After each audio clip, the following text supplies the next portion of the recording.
हमारे YouTube channel पर आपका स्वागत है। आज हम बात करेंगे इस वीडियो में जो 25 नवंबर को हुआ अयोध्या में राम मंदिर जो नया बनाया गया है, उस पर ध्वजारोहण का काम हुआ और ये ध्वजारोहण हमारे प्रधानमंत्री जी द्वारा किया गया और उसमें जो उपस्थित थे, वो थे आरएसएस के सरसंघचालक डॉक्टर मोहन भागवत और उत्तर प्रदेश के मुख्यमंत्री योगी आदित्यनाथ। अब ये जो ध्वजारोहण का कार्यक्रम है, इसी के साथ-साथ पहले ये समझने की ज़रूरत है, क्या मंदिरों में इस प्रकार से ध्वजारोहण के कार्यक्रम का कोई प्रावधान है प्रधानमंत्री के द्वारा? या अगर ये काम होता है, तो इसे करने के लिए धर्मगुरु, आचार्य, शंकराचार्य ये होना चाहिए।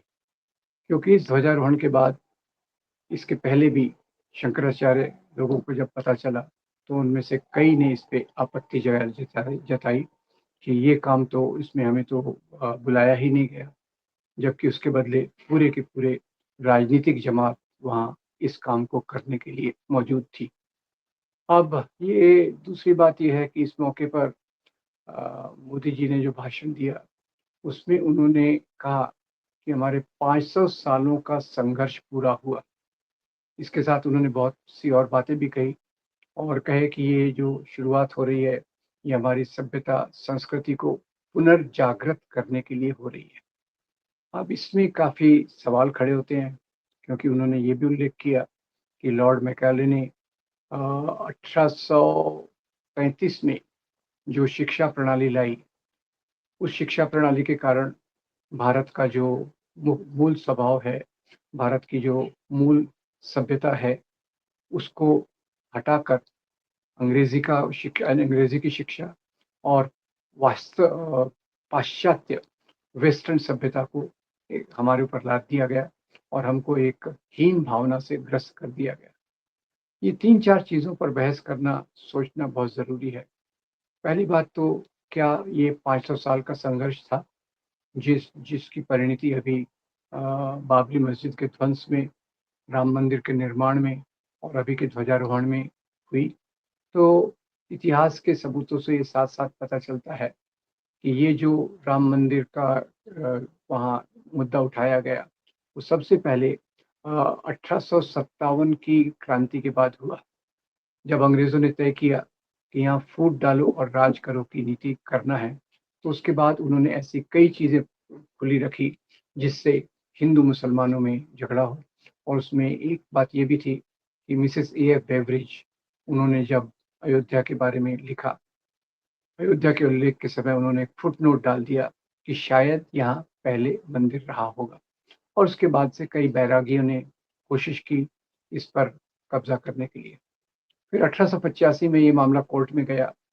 कोर्ट में स्पष्ट रूप से कहा कि ये ज़मीन सुन्नी वक्फ बोर्ड की है। ये 1885 का आखिरी फैसला था। अब इसके बाद क्या होता है, 1980 के दशक से जब इस आंदोलन को तेज किया जाता है, इसको आंदोलन कहना भी गलत है, इस कार्यक्रम को उन्होंने बड़े पैमाने पर, राजनीतिक पैमाने पर उठाया, लाल कृष्ण आडवाणी ने और उन्होंने कहा कि हम मंदिर वहीं बनाएँगे। एक नैरेटिव, एक वर्णन तैयार किया गया कि वहाँ भगवान राम का एक मंदिर था, जहाँ भगवान राम का जन्म हुआ था और उस पर बाबर ने उसको तोड़कर वहीं एक मस्जिद बनवाई। अब इसमें ये जो नैरेटिव गढ़ा गया, इसमें कोई सच्चाई तो है नहीं, क्योंकि अंत में सुप्रीम कोर्ट ने भी जो निर्देश दिया, सुप्रीम कोर्ट ने इस बात की पुष्टि नहीं की कि वहाँ भगवान राम का मंदिर था या भगवान राम का जन्म वहीं हुआ था। और इसमें बहुत सारी अंदर समझ होना चाहिए, बाबर एक मंदिर को क्यों तोड़ता? बाबर की वसीयत जो नेशनल म्यूज़ियम में है, वो हमें बताती है कि बाबर अपने बेटे हुमायूँ को अपनी वसीयत में कहता है कि बेटा हुमायूँ, अल्लाह का शुक्र करो कि उसने हमें यहाँ राज्य करने का मौका दिया। और बेटा याद रखो, यहाँ के ज़्यादा लोग हिंदू हैं, तो तुम अपने राज्य में मंदिरों को मत टूटने देना और गाय की हत्या मत करने देना। तो ये बाबर कहता है। बाद में अभी-अभी की एक बात बताऊँ आपको, एक जो महान डॉक्यूमेंट्री फ़िल्म निर्माता हैं आनंद पटवर्धन, उनकी एक बेहतरीन फ़िल्म है, डॉक्यूमेंट्री फ़िल्म राम के नाम।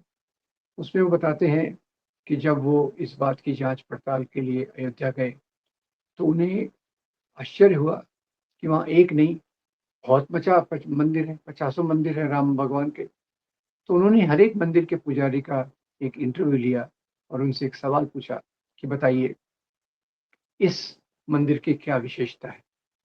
तो हर एक पुजारी ने कहा, इसी मंदिर में भगवान राम का जन्म हुआ था।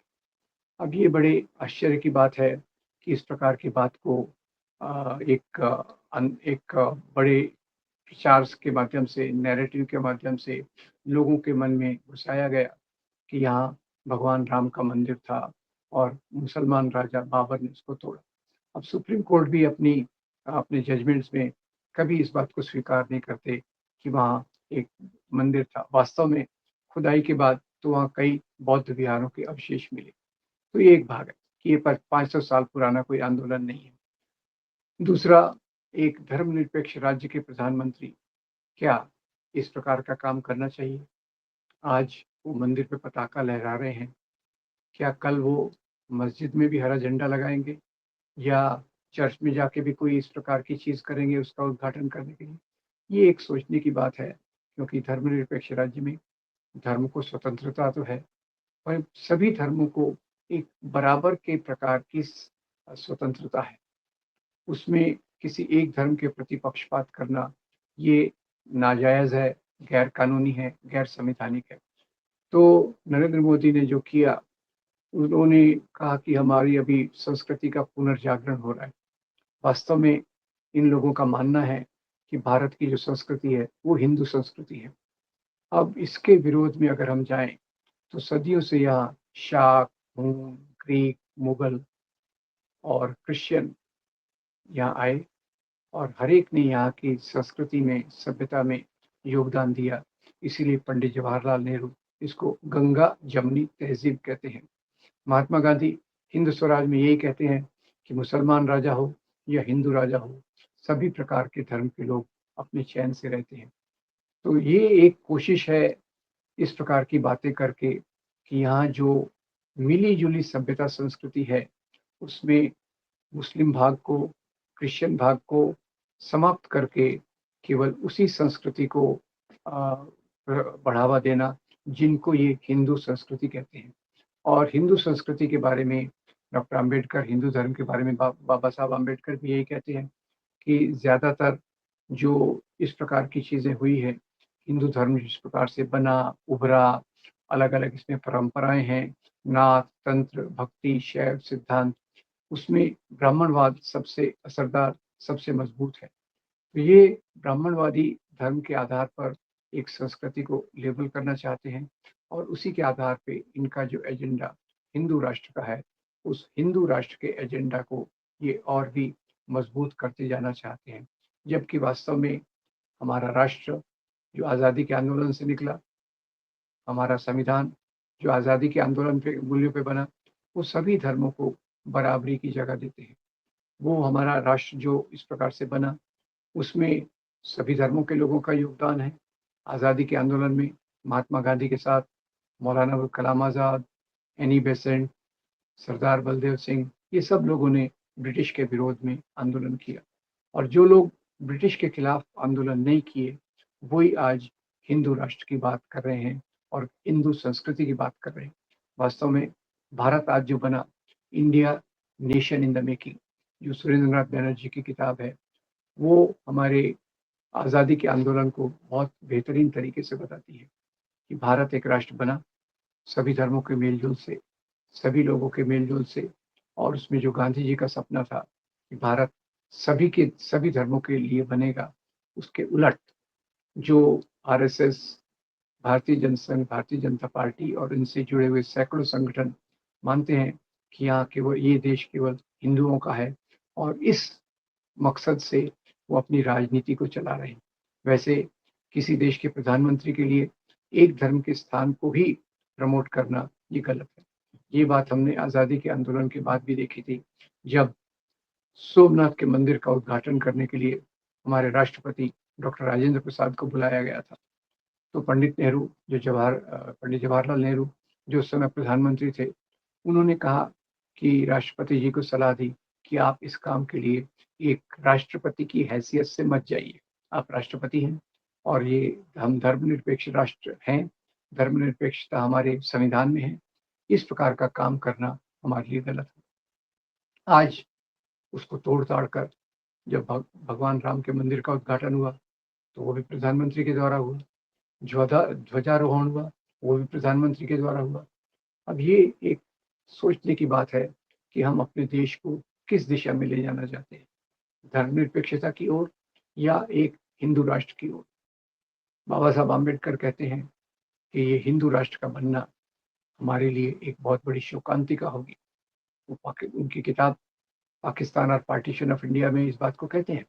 पार्टीशन का विरोध करते हुए कहते हैं कि अगर पाकिस्तान इस्लाम के नाम पे बन गया, तो यहाँ हिंदू धर्म के नाम पर हिंदू राष्ट्र बनने की संभावना है, हिंदू राज्य बनने की संभावना है, जो यहाँ के लोगों के लिए बहुत अत्याचारपूर्ण होगी। तो एक तरफ ये बात है, सरदार पटेल को भी हिंदू राष्ट्र की आइडिया, उनका जो वाक्य है वो कहते हैं, हिंदू राष्ट्र की कल्पना ये एक पागलपन है। और नेहरू तो धर्मनिरपेक्ष थे ही, सुभाष चंद्र बोस भी धर्मनिरपेक्ष थे, भगत सिंह भी धर्मनिरपेक्ष थे, जो जिनके संगठनों के नाम में भी पूरी धर्मनिरपेक्षता है। बाबा साहब आम्बेडकर का संगठन देखिए, Republican party of India. Bhagat Singh का संगठन देखिए, हिंदुस्तान सोशलिस्ट रिपब्लिकन एसोसिएशन। और गांधी, मौलाना आज़ाद का संगठन देखिए, भारतीय राष्ट्रीय कांग्रेस। इसके उलट जो लोगों ने आज़ादी के आंदोलन में भाग नहीं लिया, उनके संगठन का नाम या तो हिंदू महासभा, मुस्लिम लीग और हिंदू राष्ट्र के लिए राष्ट्रीय स्वयंसेवक संघ है। तो हम किसी एक धर्म की प्रधानता को स्वीकार नहीं करना चाहिए। और आज जो हमारा संविधान है, वो हमारा सबसे मुख्य एक मार्गदर्शक होना चाहिए कि हम भविष्य में किस दिशा में जाएं। तो अगर भगवान राम के मंदिर के बनने से कुछ लोगों की आस्थाएं पूरी होती हैं, तो उनको बहुत बधाई हो। और हमारे जो समाज के सवाल हैं, रोटी, कपड़ा, मकान, बिजली, सड़क, पानी, इस पर ज़्यादा ध्यान दिया जाना चाहिए। स्वास्थ्य पे ध्यान दिया जाना चाहिए, शिक्षा पे ध्यान देना चाहिए। तो उसके ऊपर ज़्यादा ज़ोर भविष्य में रहेगा, इसी बात की मैं उम्मीद करता हूँ। और ये भी उम्मीद करता हूँ कि आपको ये कल्पना, ये बात पसंद आएगी। आप मेरी इस वीडियो को लाइक करेंगे, फॉरवर्ड करेंगे और हमारे चैनल को ज़रूर सब्सक्राइब करेंगे। आपका बहुत धन्यवाद। Thank you very much.